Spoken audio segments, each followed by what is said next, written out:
Hey, good afternoon to you. It's 4:06 here, News Talk 105.9 WMAL, where we're making sense of the news. Coming up this hour, 4:30, Todd Bensman joins us from the Center for Immigration Studies. We will discuss what's going on south of our border. It's really important ahead of Inauguration Day. And then the Attorney General of Tennessee, Jonathan Skrmetti, is here at 5:30 to talk about the big Supreme Court case today, U.S. versus Skrmetti. Don't miss it. And you can join us at 888-630-9625, 888-630-WMAL. Quite the scene outside of the Supreme Court today, as you had people who support protecting children out there, and you also had people who support abusing children out there at odds with one another. Matt Walsh was outside the United States Supreme Court this morning, and here's what he had to say. Again, at the center of all of this is a Tennessee law that bans these sex change operations, procedures, injections, medications on children, regardless of their actual sex. It just blanket bans it on the kids, protecting them. Here's Matt Walsh. And their confusion has been exploited by quacks and abusers. They are abuse victims. They are not trans kids. Second, the law in Tennessee isn't banning kids from doing anything. It's banning doctors from causing permanent damage to kids. This is a ban targeting doctors and parents who are abusive and who are themselves targeting children. So what the trans activists, what the people over there are actually claiming is not that kids have a right to be castrated, but that doctors have the right to castrate them. Disgraceful. Chloe Cole was also out there. You know her. She's been on the program before. She was mutilated by this awful industry, which is why she is suing Kaiser Permanente. I filed a lawsuit against Kaiser Permanente with Center for American Liberty because I will not stop until I have emptied the pockets of my abusers. And in doing so, we are creating a wave of detransitioners and other victims who ultimately will achieve complete and total justice for the harms that have plagued our lives and our country. God bless her and her continued advocacy for other young people. Meanwhile, CNN was standing outside the courthouse. A woman called Lucy Kavanaugh was there, and she was saying that you know who has it the worst here? These transgender kids who can't have this abuse meted out. Transgender Americans who identify as transgender, make up less than 2% of the entire population, but especially in this electoral campaign, they have taken on this outsized role. They've become caught in the crossfires of this culture war. And we've actually been spending time with some of the families and the teenagers and the kids who are being impacted by these bans, by these laws. We spent time with 3 families who traveled on their own dime, missing school, missing work, to be here in D.C., all the way from Arizona to have their voices heard, because they feel that there are a lot of politicians, lawyers, talking heads discussing their rights. They're not being heard from themselves. And I want to give you a sense of what one 10-year-old, Violet Damon, told me when I asked her what it feels like to be a transgender kid in America today. Take a listen. What concerns have you had about speaking out? That I'm gonna be murdered. One day I'm gonna be walking down the street and somebody's gonna come up and shoot me or something. That's a really scary thing to be worrying about at 10 years old. Yeah, that should not be. These are adults indulging this idea that it's a possibility that it'll actually happen. Worry. Michelle, what's going through your mind as you hear your daughter say this? Her son. It's just hard to hear her say that. CNN exploiting these children as well, as if there hasn't been enough abuse on them. Joining us now to discuss all of this was a reporter who was standing outside of that courthouse today, Mary Margaret Olahan, senior reporter for the Daily Wire, and the author of the great book, Detrans, True Stories of Escaping the Gender Ideology Cult. Mary Margaret, great to have you back with us. Vince, it's so great to be here with you. Tell me, what was it like outside of that courthouse today? Well, first of all, it was freezing cold. Oh, my gosh. But there were so many people out there, so many pro-transgender protesters with, typical colored hair, crazy outfits on the left of the court as usual. And then on the right, you had a ton of pro-family, pro-child advocates that were there, a lot of activists, and then a lot of detransitioners, actually. I saw and talked to Chloe Cole, Prisha Mosley, a bunch of young women who were pushed into trying to transition, which obviously we know is impossible. And they came there to speak about their experiences, to tell everyone how detrimental this type of thing is to our young people. And that was pretty wild, Vince, because they were saying all that. And then I'd go talk to the pro-transgender protesters, and they'd tell me that the detransitioners didn't exist. And I was like, I literally just spoke with them on the other side of the court, but they could not comprehend that. Did you see any of the detransitioners, these people, did they go up to any of the pro-sex change crowd and talk to them? Did that occur at all? So there was some of that going on. Unfortunately, and this is just across the board, the pro-transgender crowd treats the detransitioners and pretty much anyone who dissents from them really badly. So Prisha Mosley, I know, was getting harassed by some of these pro-transgender protesters. She had to be like semi-rescued from them by a bunch of women that were in the crowd, and they helped her out. But in general, the crowd stays pretty split, and I think that's largely because the left side of it, all these pro-transgender protesters, are really unkind. I'm a reporter. They don't really care about me. So they'll just generally say, like, no, we're not going to talk to you when I reveal that I work for the Daily Wire. But as for the other protesters, they swear at them. They curse at them. They shout horrible names. One guy was in the middle of the pro-family crowd shouting all kinds of horrible things about people's mothers. So It was very vulgar and angry. I have a tip for you. Next time you talk to them, they ask you, who are you? What do you do? You say, I'm a New York Times critic. And then that'll be true. You'll be a critic of the New York Times, and they'll be confused. It is crazy to see what was happening outside of that courtroom. Inside of the courtroom, though, it does seem like sanity was prevailing today. The court, all of the available coverage of the court proceedings suggests that the justices think it is well within Tennessee's right to say no children cannot be abused in our state, and we will outlaw that. What did you make of the inside the courtroom action?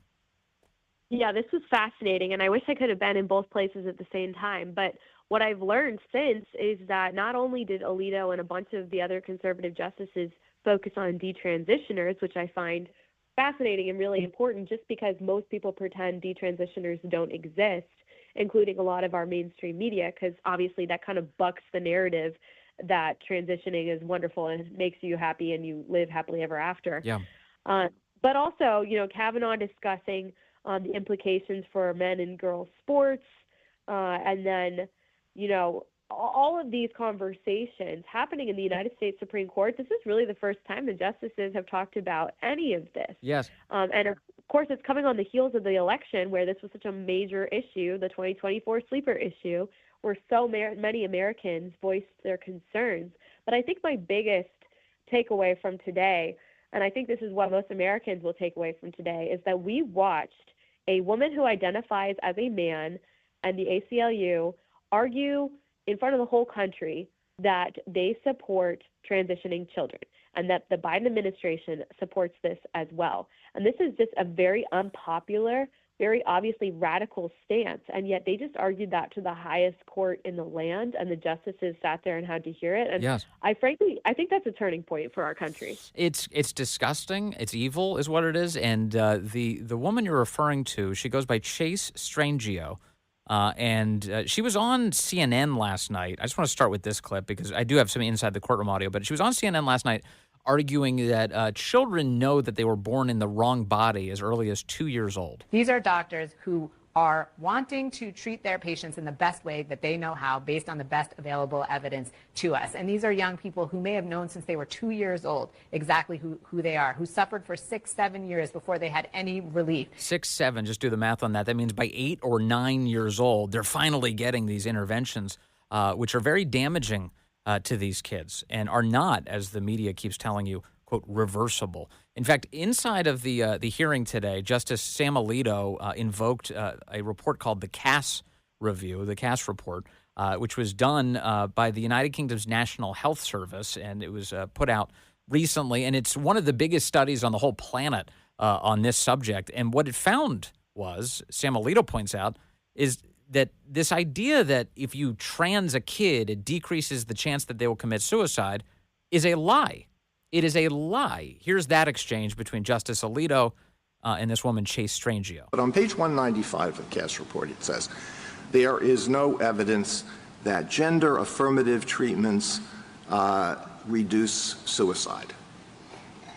What I think that is referring to is there is no evidence in the studies that this treatment reduces completed suicide. And the reason for that is completed suicide, thankfully and admittedly, is rare, and we're talking about a very small population of individuals. So she's agreeing here it doesn't reduce suicide. With studies that don't necessarily have completed suicides within them. However, there are multiple studies, long-term longitudinal studies that do show that there is a reduction in suicidality, which I think is a positive outcome to this treatment. So here you have one of the leading spokeswomen for this ideology, Mary Margaret Olan, from the ACLU, who admits in open court, subjected to even the tiniest amount of scrutiny, that if you don't trans the kids, they're going to commit suicide, is a lie.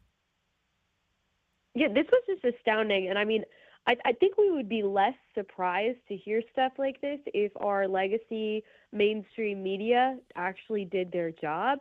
But Chase Strangio, this woman who's arguing before the Supreme Court pretending to be a man, has never encountered a real interview on this topic before.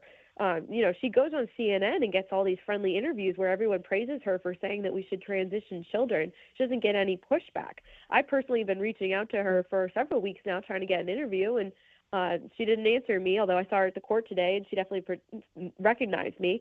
But this is the first time that she's been challenged on this, and she has to admit the realities of the situation, which is that pushing gender-affirming care, the euphemism the left uses, pushing transgender surgeries, hormones, and puberty blockers makes kids more suicidal, not less. Yeah. The Tennessee Solicitor General, Matthew Rice, of course, was there speaking on behalf of his state, and Supreme Court Justice Sonia Sotomayor, she went crazy. Take a listen. Cannot eliminate the risk of detransitioners. So it becomes a pure exercise of weighing benefits versus risk. And the question of how many minors have to have their bodies irreparably harmed for unproven benefits is one that is best left. I'm sorry, Counselor. Every medical treatment has a risk. Even taking aspirin. There is always going to be a percentage of the population under any medical treatment that's going to suffer a harm. So the question in my mind is not, do policymakers decide whether one person's life is more valuable than the millions of others who get relief from this treatment? The question is, can you stop one sex from the other? So you have a Supreme Court justice saying out loud in public on the record that lopping off genitals and stunting human development is just like taking an aspirin, Mary Margaret. This is so, I'm surprised to hear this from a Supreme Court justice, but it's very typical of the rhetoric that we hear from the left on this. I mean, you have people like Caitlin Collins on CNN claiming that taking abortion drugs is safer than taking Tylenol. This is how they phrase things. When they want to condone a ideological subject matter, they compare it to something else and say that it's super safe. It doesn't really matter if there's basis for it. So this is, when it comes to transgender activists, they have pushed these lies for many years, including this claim that taking these drugs and these puberty blockers will make you less suicidal. And they're telling all these parents, would you rather have a dead daughter or a living son, as a way of intimidating parents into going with this.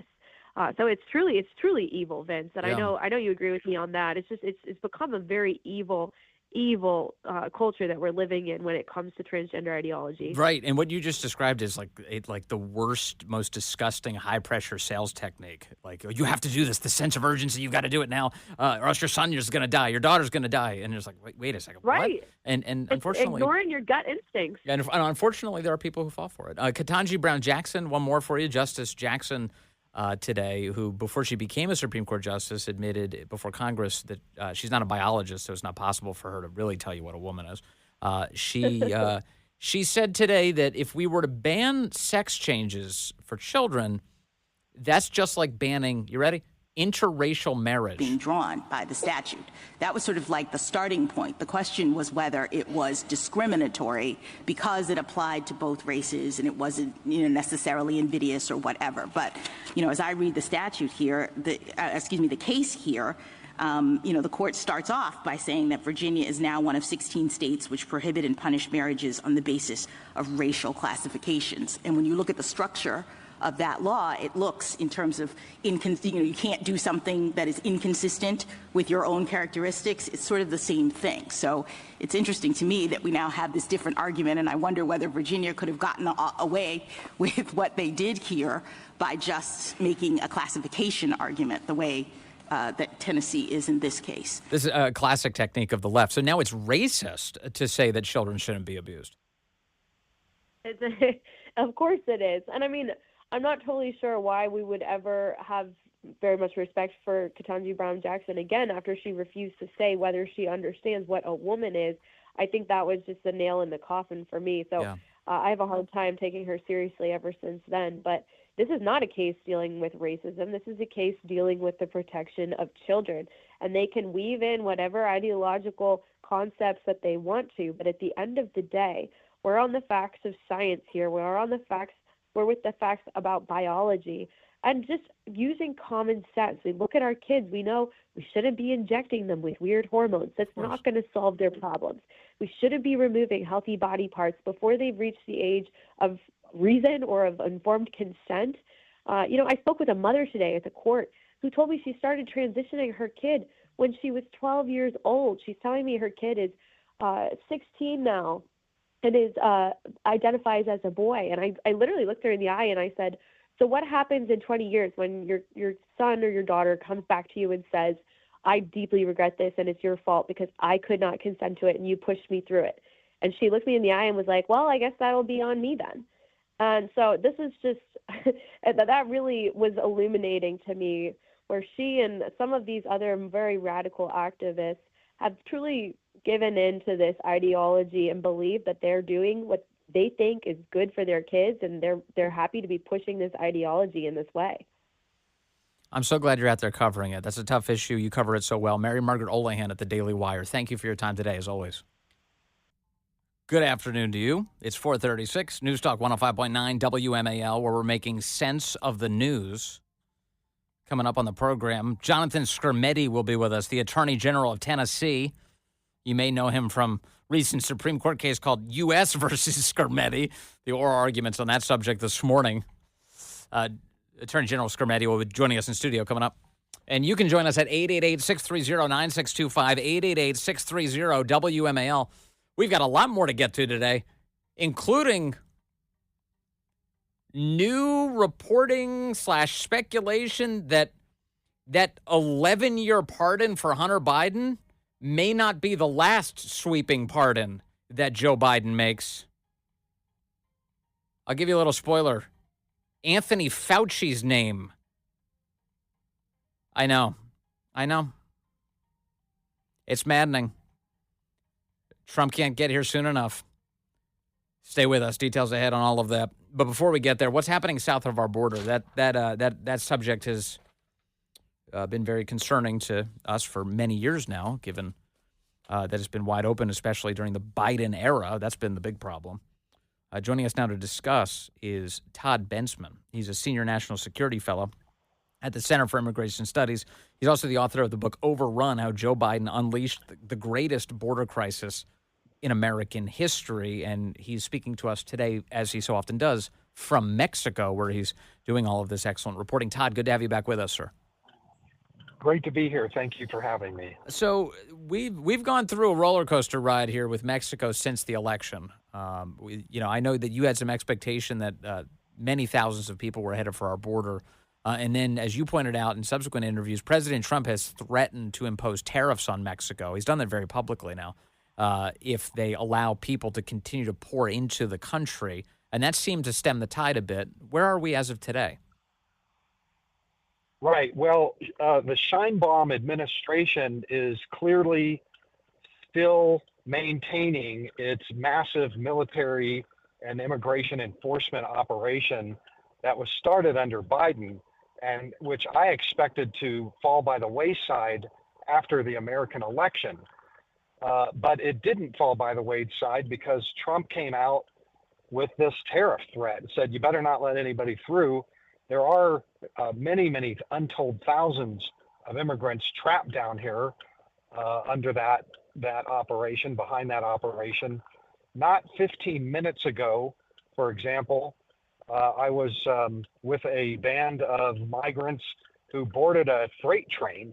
I was with them waiting for the freight train. They were going to board it, and they got all the way to the top, and the National Guard came roaring up, and they all, came flying off the train and running into the brush.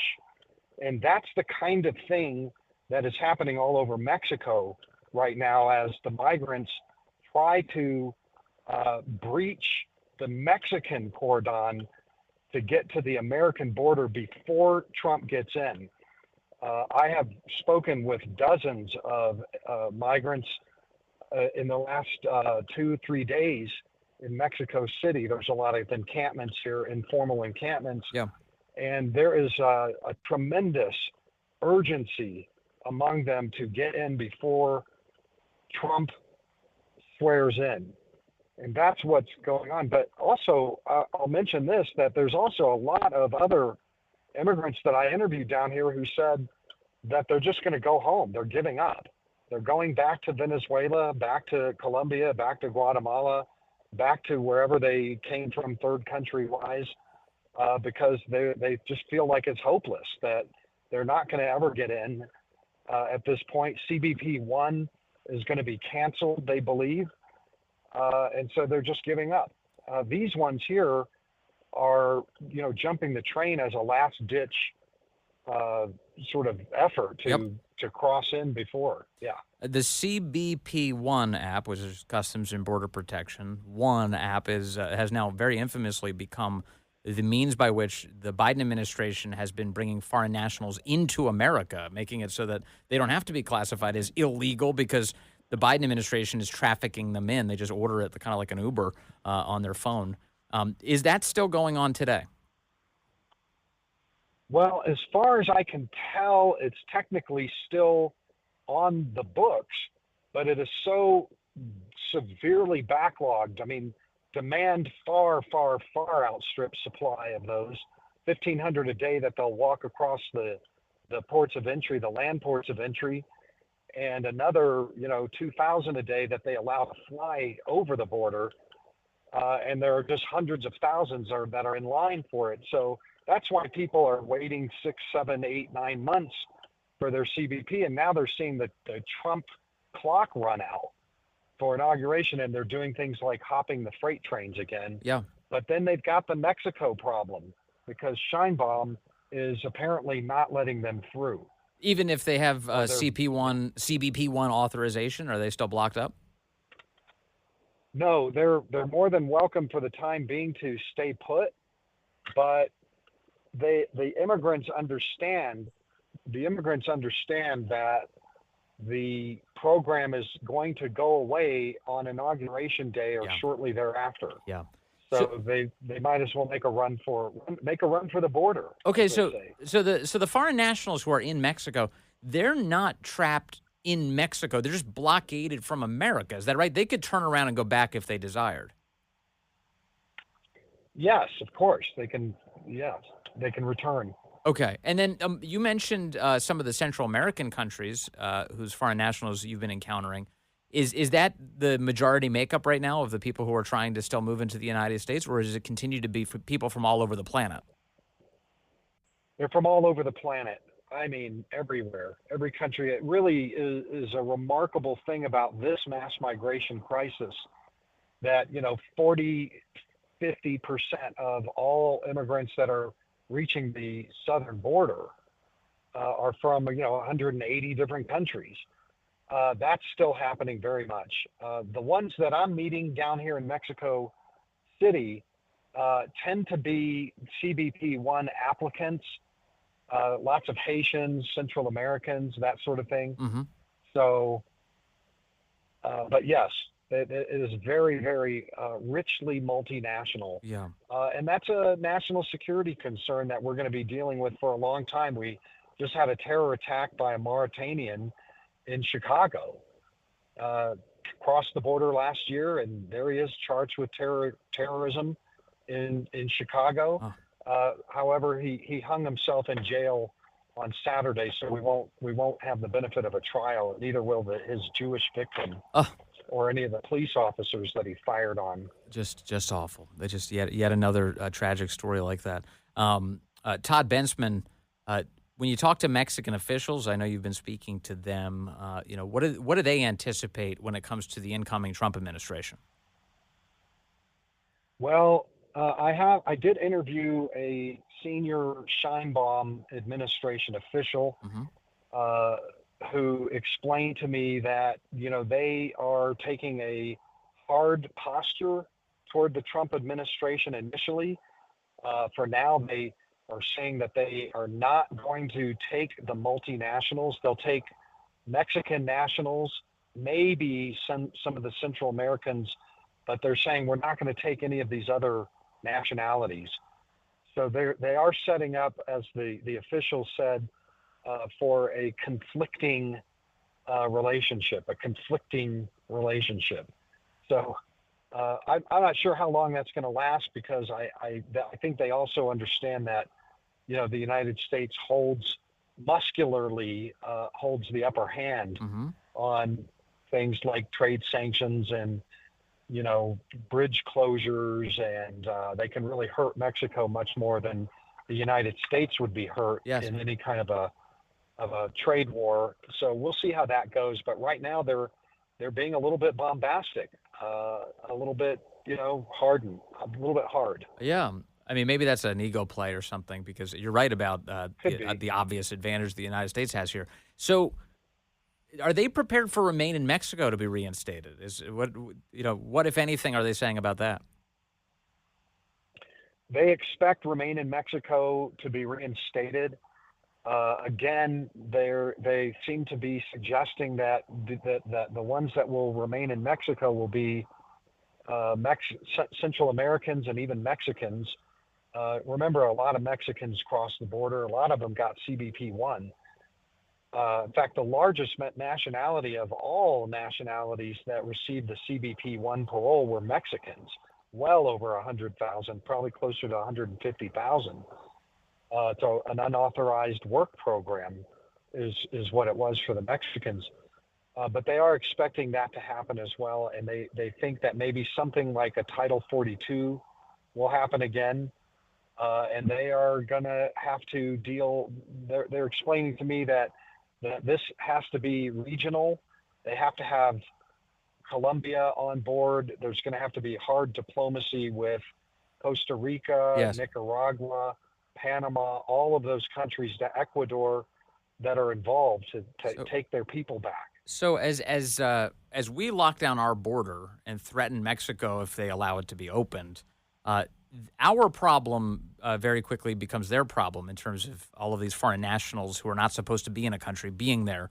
And so Mexico, of course, has to deal with this. Do they have any appetite for mass deportations? Is that the kind of thing that you could envision happening in Mexico, that they start ejecting these foreign nationals from their own country? Yes. And in fact, there's recent precedent for it.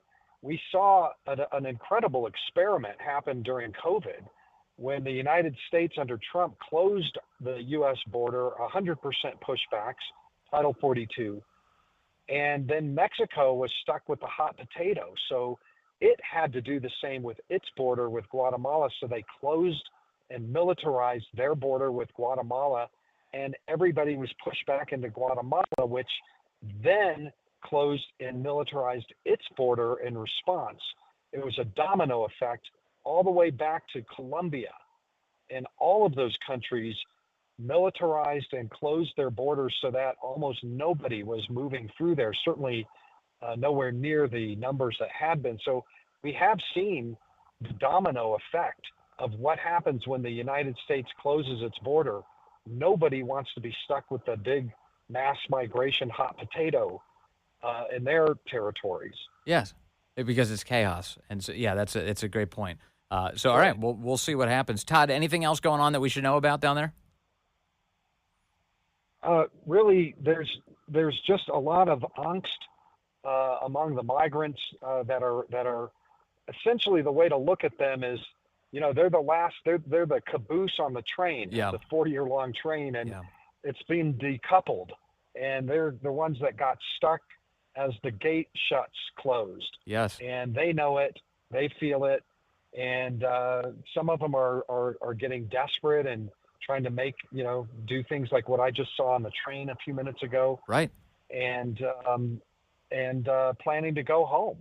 I mean, they're planning to go home. Yeah. Remember, they came here ostensibly in CBP 1, applied for that on humanitarian grounds that they were under persecution in their home countries. The fact that they're so willing to just return when the jig is up, they're not getting into the U.S., also puts a big fat lie to this whole notion that they are all fleeing absolute certain death. Yes. That is not the case with probably 10 different migrants that I interviewed yesterday who said they're going home.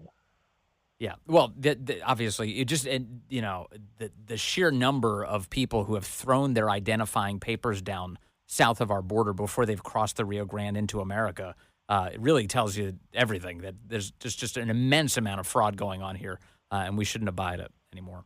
Todd Bensman. Massive fraud.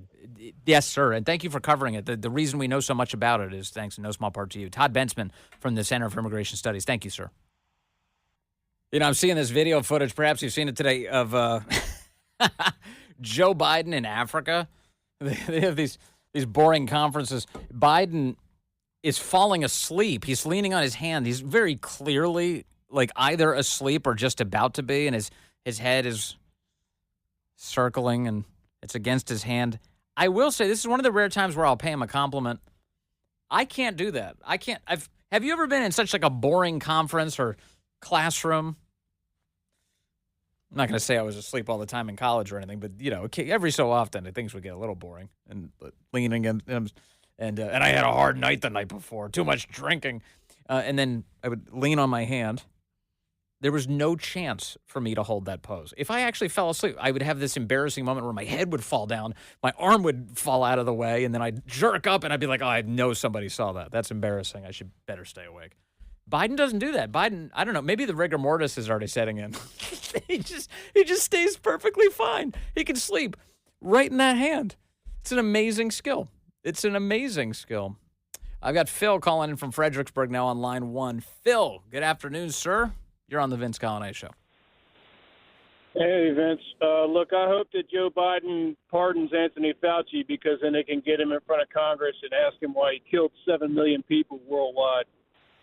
Yeah, there's this report. I'm going to get into it in a moment here, and I'm glad you brought this up about so apparently the White House is now contemplating pardons, blanket pardons for all sorts of people, not just Hunter Biden, and Anthony Fauci's name is very much on the list. I can see why you'd want answers, but I know what those answers look like, Phil. Anthony Fauci, that guy he's as slippery as a fish. He's just all over the place. When he's testifying before Congress, and even when his mouth is moving, it's just lie after lie after lie. He won't even try and plead the fifth. He'll just lie to you. That's why we need a real investigation of the guy. But the cover-up is already underway. At least the latest phase of the cover-up, they're orchestrating now pardons for, why would you need to pardon Anthony Fauci? What did he do wrong? What's the pardon for? Stay with us.